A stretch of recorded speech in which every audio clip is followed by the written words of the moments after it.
ngayong tanghali po ng July 8, 2024 na kung saan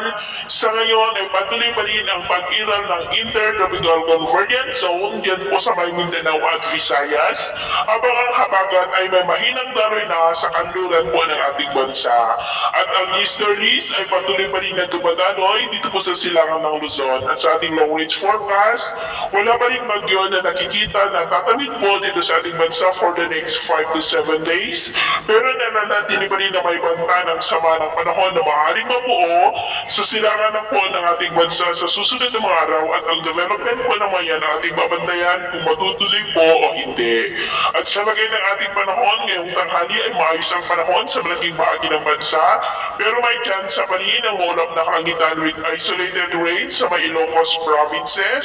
Cordillera, Calabarzon, Bulacan, ilang bahagi ng Metro Manila, Bicol Region, Bimaro, Panay Island, Negros, Leyte, Samar provinces, Tawi-Tawi, Dipolog, Misamis Occidental, Northern Mindanao, Caraga at Sorsogen. At sa susunod po ng mga oras, mas maraming lugar muli sa ating bansang makakaranas ng ulap na rains, lalo na po sa may Ilocos Region, Cordillera, ilang bahagi ng Cagayan Valley, Central Luzon, Metro Manila, Calabarzon, Bicol Region, Mindoro Provinces, Panay Island, Negros, Cebu, Bohol, Leyte,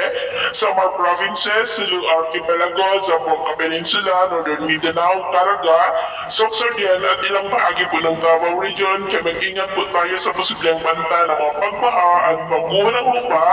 lalo na at inasahan ang may kalakasan ng mga pagulan sa ilang bahagi po. At sa atin naman po mga baybayin,